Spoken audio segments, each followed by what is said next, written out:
ഈ പി ദിവ്യയെ വീണ്ടും കുടയുകയാണ്. ഇത് നമ്മുടെ കണ്ണിൽ പൊടിയിടുകയാണോ, അതോ ശരിക്കും പാർട്ടിയിൽ പ്രശ്നങ്ങൾ ഉണ്ടായത് കൊണ്ട് തന്നെ നേരിടാൻ തീർച്ചപ്പെടുത്തിയിരിക്കുകയാണ്? പ്രവർത്തന റിപ്പോർട്ടെന്നേ ഉള്ളൂ. ഇപ്പോൾ ആ പ്രവർത്തന റിപ്പോർട്ടർ എന്ന് പറയുന്ന 1-2 പേര് കൂടി തയ്യാറാക്കി വയ്ക്കുന്നതായിരിക്കും. അത് ജില്ലാ സെക്രട്ടറി, അദ്ദേഹത്തിനെ അസിസ്റ്റ് ചെയ്യാൻ ഒരാളുണ്ട്, അവർ തമ്മിൽ കൂടി ചർച്ച ചെയ്തിട്ട് തയ്യാറാക്കുന്നതാണ്. അപ്പം MP ജയരാജൻ നമുക്കറിയാവുന്നതുപോലെ. അപ്പോൾ റിപ്പോർട്ടിൽ ഇങ്ങനെ വന്നു കഴിഞ്ഞാലും ഇതിപ്പോൾ അംഗീകരിക്കണമെന്നില്ല. അപ്പോൾ ഇതിനെക്കുറിച്ച് ചർച്ച നടത്തും. ഈ റിപ്പോർട്ടിങ് കഴിഞ്ഞാൽ അതിനെക്കുറിച്ച് ചർച്ച വരും. പാർട്ടിയുടെ ജില്ലാ കമ്മിറ്റി അംഗങ്ങളെല്ലാം കൂടെ ചേർന്ന് ഇതിനെക്കുറിച്ച് ചർച്ച നടത്തും, ബൃഹത്തായ ചർച്ച നടത്തും. അപ്പോൾ അവിടെയാണ് ഈ വ്യത്യാസം വരാൻ പോകുന്നത്. അതിനെ എതിർത്തുകൊണ്ടാണെങ്കിൽ അത് മാറ്റും. അവർ പ്രവർത്തന റിപ്പോർട്ടിൽ പി ദിവ്യയെക്കുറിച്ചുള്ള പരാമർശം തന്നെ മാറ്റാൻ സാധ്യതയുണ്ട്. ഇതിപ്പോൾ ഫൈനലല്ലല്ലോ, പ്രവർത്തന റിപ്പോർട്ടായിട്ട് വന്നിരിക്കുക. ഇത് ചർച്ച ചെയ്യപ്പെടാനുള്ള കരടാണ്. അവിടെയാണ് അതിൻ്റെ വ്യത്യാസം. ഫൈനൽ പുറത്തു വരുന്ന സാധനമല്ല. അപ്പോൾ ഈ ചർച്ചകളിൽ എന്താണ് വരുന്നതെന്ന് നമുക്കറിയാൻ പറ്റില്ല. സാധാരണഗതിയിൽ ഊഹാപോഹങ്ങൾ മാത്രമേ നമുക്ക് ലഭിക്കാറുള്ളൂ, ചോർത്തി കൊടുക്കുന്ന കാര്യം. അവസാനമായിട്ട് എന്താണെന്നുള്ളത് അത് പത്രസമ്മേളനം വഴി അവരറിയിക്കും, ഔദ്യോഗികമായ പത്രക്കുറിപ്പ് വഴിയും അറിയിക്കും. അങ്ങനെയാണ് അതിൻ്റെ പതിവ്. അപ്പോൾ ചർച്ച ചെയ്ത് കഴിയുമ്പോൾ ഇത് ടെസ്റ്റ് ചെയ്യാനും കഴിയും, മാറ്റാനും കഴിയും. അതാണല്ലോ ജനാധിപത്യ കേന്ദ്രീകരണമെന്ന് അവർ പറയുന്നത്. അതിപ്പോൾ ഇത് വലിയ കാര്യമൊന്നുമില്ല. ഈ പ്രവർത്തന ജില്ലാ കമ്മിറ്റിയുടെ ശരിക്കും ഈ കാര്യത്തിൽ ഒരു വലിയ വിഷയമായതുകൊണ്ട് സംസ്ഥാന കമ്മിറ്റി എന്തു പറയുന്നു എന്നുള്ളതാണ് വിഷയം. ആ സംസ്ഥാന കമ്മിറ്റി അതിൻ്റെ അഴകുഴമ്പൻ നയം തന്നെയാണ് തുടർന്നത്. ഇപ്പോൾ പി ദിവ്യയ്ക്ക് അനുകൂലമായി ആവേശത്തോട് നിന്നിരുന്ന പത്തനംതിട്ട ജില്ലാ കമ്മിറ്റിയും പത്തി മടക്കി കഴിഞ്ഞു. ആദ്യം ശക്തമായി രംഗത്ത് നിന്നവരാണ്. അതാണ് അതും ജില്ലാ കമ്മിറ്റി നോക്കൂ. കണ്ണൂർ ജില്ലാ കമ്മിറ്റി പകുതി അങ്ങോട്ടും കയ്യാലപ്പുറത്ത് തേങ്ങാ പോലിരുന്നതാണ്. പിന്നെ സതുദ്ദേശത്തോടു കൂടി നടത്തിയ പരാമർശം MP ജയരാജൻ തന്നെ പറഞ്ഞതാണ്. അപ്പോൾ ഈ രാഷ്ട്രീയ വിജയനാഥ് പറഞ്ഞ പോലെ ഒരു പക്ഷേ പിന്നീടുണ്ടായ സംഭവ വികാസങ്ങളുടെയും കേരള മനസ്സിൻ്റെ ഒരു പഠനത്തിൻ്റെ പശ്ചാത്തലത്തിലും കേരളത്തിലെ ജനങ്ങൾ പ്രതികരിച്ചല്ലോ, അതവർക്കറിയാം. മാധ്യമങ്ങൾ മാത്രമല്ല, അത് മാധ്യമ ഭാവന സൃഷ്ടി എന്നൊക്കെ അവർക്ക് പറയാം, അല്ലെങ്കിൽ മാധ്യമ സിൻഡിക്കേറ്റ്. പക്ഷേ ജനങ്ങളുടെ വികാരം, പൾസ് കുറച്ചൊക്കെ മനസ്സിലാക്കാനുള്ള സൗകര്യം ഇപ്പോഴും ഉണ്ട്. പണ്ട് നേരിട്ട് പൾസ് ശരിക്കും അറിഞ്ഞിരുന്നത് പാർട്ടി പ്രവർത്തകരാണ്. അപ്പോൾ അതൊക്കെ പോയി.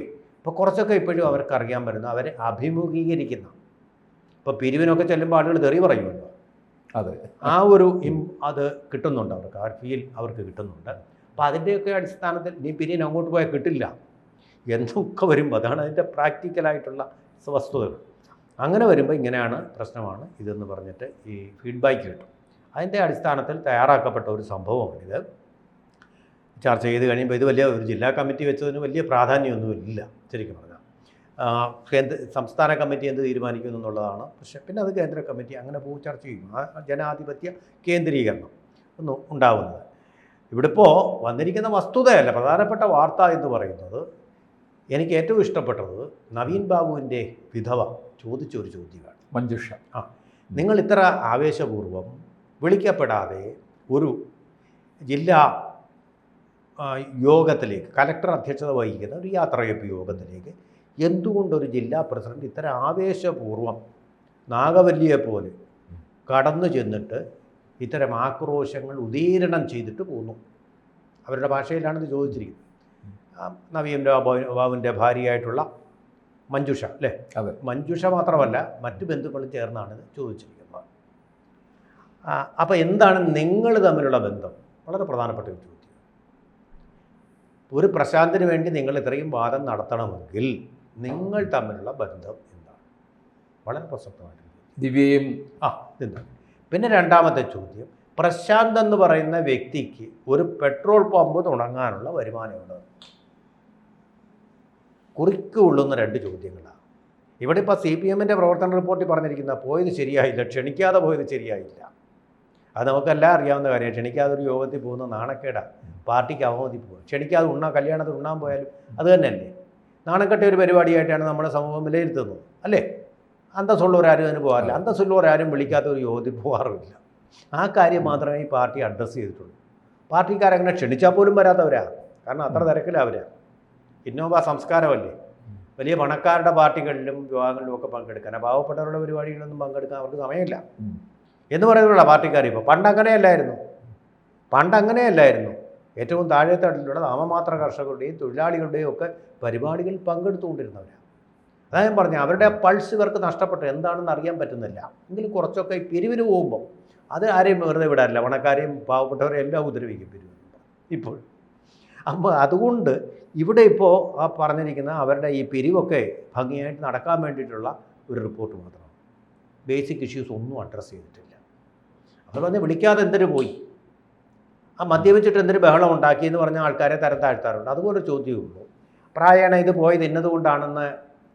ഇപ്പം ദിവ്യയ്ക്കും പങ്കെടുക്കാമല്ലോ, ദിവ്യയ്ക്ക് അല്ലെങ്കിൽ ദിവ്യയുടെ ആൾക്കാർ അവിടെ പങ്കെടുക്കുമല്ലോ, ഒരു കമ്മിറ്റിയിലേക്കെല്ലാം തിരിച്ചെടുത്തില്ലേ അവരെ. അവർക്ക് പോയി പറയുമ്പോൾ ഇന്ന കാരണം കൊണ്ടാണ് പോയെന്ന് പറയുമ്പോൾ ആ ശരി, അത് ശരിയായിരുന്നു അവരുടെ നടപടി എന്ന് പറഞ്ഞങ്ങ് നിർത്തും. അത്രയ്ക്കുള്ള ബലമേ ഉള്ളൂ ഇതിന്. ഇതൊരു വലിയ സംഭവമോ സ്ഫോടനമോ അല്ല. അല്ലെങ്കിൽ വേണ്ടത് അവർ പ്രശാന്തിന് വേണ്ടി എന്തുകൊണ്ട് വാദിച്ചു, പ്രശാന്തിന് വേണ്ടി എന്തുകൊണ്ട് ഈ ജില്ലാ പഞ്ചായത്ത് പ്രസിഡന്റ് വാദിച്ചു, പ്രശാന്തിൻ്റേത് ഫ്രോഡാണോ ഇല്ലയോ, ആ വിഷയങ്ങൾ അഡ്രസ്സ് ചെയ്തിട്ടുണ്ടോ ഇവിടെ? രണ്ടൊപ്പ് ഒന്ന് മുഖ്യമന്ത്രിക്ക് പോയി, അത് അഡ്രസ്സ് ചെയ്തിട്ടുണ്ടോ ഇവിടെ? അഡ്രസ്സ് ചെയ്യാൻ എന്തുകൊണ്ട് അത് അഡ്രസ്സ് ചെയ്തില്ല? അവിടെയാണ് പ്രശ്നം. അഡ്രസ്സ് ചെയ്യാൻ പറ്റില്ല. അത് കാരണം അതൊരു CPM സ്പോൺസേഡ് ആയിട്ടുള്ള ഒന്നാണ്. അതിനെ പിന്തുണയ്ക്കുക മാത്രമാണ് ദിവ്യ ചെയ്തത് എന്നുള്ളത് വ്യക്തമാണ്. അപ്പോൾ പാർട്ടി ബന്ധമുള്ള ഒരു നാടകമാണ് ഈ കളിച്ചത്. വിളിക്കാതെ പോയത് മാത്രമാണ് പ്രശ്നം. പക്ഷേ അവർക്ക് വേണ്ടിയിട്ട് പ്രശാന്തിന് വേണ്ടി ഇവർ നിലകൊണ്ടത് ഒരു തെറ്റാണെന്നുള്ളത് പറഞ്ഞിട്ടില്ല. വിളിക്കാതെ മീറ്റിങ്ങിൽ പോകേണ്ട കാര്യമില്ല എന്നുള്ളത് മാത്രമാണ് പറഞ്ഞിരിക്കുന്നത്. പിന്നെ വേറെ ഒരു കാര്യങ്ങളിലേക്കും പോയിട്ടില്ല. ആരോപണ വിധേയമായി, അദ്ദേഹം മരിച്ചതല്ല കൊല്ലപ്പെട്ടതാണ്, അതിൽ ആരോപണ വിധേയം. ഈ കാര്യങ്ങൾ ഏതെങ്കിലും അഡ്രസ്സ് ചെയ്തതായിട്ട് നമുക്ക് പ്രഥമ ദൃഷ്ടിയാ മനസ്സിലാക്കാൻ കഴിയുന്നില്ല. അടുത്ത തവണയും MV ജയരാജൻ തന്നെ ജില്ലാ സെക്രട്ടറി ആയിട്ട് തുടരും, ഒരു ടൈം കൂടെ പൂർത്തിയാക്കുക എന്നുള്ള ഒരു ക്ലൂ മാത്രമാണ് നമുക്കിപ്പോൾ കിട്ടിയിട്ടുള്ളത്. എന്നതുകൊണ്ട് തന്നെ ഇത് വലിയൊരു സ്ഫോടനമല്ല. പക്ഷേ മഞ്ജുഷ ചോദിച്ച ചോദ്യം അത് കേരളീയ സമൂഹത്തിൻ്റെ മനസാക്ഷിയെ നടുക്കുന്ന കാര്യം തന്നെയാണ്. അതിനാണ് നമുക്ക് ശരിക്ക് ഉത്തരം കിട്ടേണ്ടത് പാർട്ടി ജില്ലാ കമ്മിറ്റിയിൽ നിന്നല്ല, ഗവൺമെൻറ്റിൽ നിന്ന്, പോലീസിൽ നിന്ന്, ആഭ്യന്തര വകുപ്പ് മന്ത്രിയായ മുഖ്യമന്ത്രി. അതാണ് നമുക്ക് ആവശ്യമായിട്ട് കിട്ടേണ്ടത്. വേറെ ചോദ്യങ്ങളുണ്ടെങ്കിൽ ചോദിക്കാം. അല്ല, ഇതിനകത്ത് ഞാൻ ചോദിക്കുന്നത് ഇപ്പം പാർട്ടി ഏത് തരത്തിലുള്ള നടപടികളിലേക്ക് പോകും എന്നുള്ള ഒരു കാര്യമുണ്ട്. കാരണം PP ദിവ്യയെ ഒരു കണ്ണൂർ ലോബിയിൽ വരുന്നതാണ്. അങ്ങനൊന്നും PP ദിവ്യയെ പാർട്ടി തള്ളിക്കളയും എന്ന് തോന്നുന്നില്ല. കാരണം വേണ്ട തരത്തിൽ കൊണ്ടുവന്നിട്ട് ഒടുവിൽ എനിക്ക് തോന്നുന്നു ഈ കല്യാശ്ശേരി മണ്ഡലത്തിൽ നിർത്താനുള്ള ഒരു നീക്കം തന്നെ ഉണ്ടായിരുന്നു. കല്യാശ്ശേരിയിൽ CPMൻ്റെ ഏത് കുറ്റിച്ചൂലിനെ നിർത്തിയാലും ജയിക്കുന്ന ഒരു മണ്ഡലം കൂടിയാണ്. അപ്പോൾ അങ്ങനെ ഉയർത്തിക്കൊണ്ടുവരാനിരുന്ന ആൾ തന്നെയാണ് ദിവ്യ. അതൊക്കെ അതുപോലെ തന്നെ തുടരും എന്ന് എനിക്ക് തോന്നുന്നു. തീർച്ചയായിട്ടും CPM പിന്തുടർന്നു വരുന്ന ഒരു നയം. KT സുനിക്ക് ജാമ്യം കൊടുത്തവരല്ലേ? ചെങ്ങന്നൂർ ഷെറിൻ കൊലപാതകി, സ്വന്തം അമ്മായിയപ്പനെ കൊല ചെയ്ത സ്ത്രീക്ക് നല്ല നടപ്പ് പറഞ്ഞിട്ട് ജാമ്യം കൊടുത്ത ആൾക്കാരല്ലേ? ആ ഒരു പോളിസിയാണ് അവർ ഫോളോ ചെയ്ത. പൊളിറ്റിക്കൽ താല്പര്യം മാത്രം, അല്ലാതെ ധാർമ്മികത, സാമൂഹിക ധാർമ്മികത എന്ന് പറയുന്നൊരു വിഷയം അവർ അഡ്രസ്സ് ചെയ്യുന്നില്ല. അതുപോലെ തന്നെയാണല്ലോ ആര്യ രാജേന്ദ്രൻ. പാവപ്പെട്ട ഒരു തൊഴിലാളികളുടെ പാർട്ടിയാണ് ഇതെന്നാണല്ലോ പറയുന്നത്.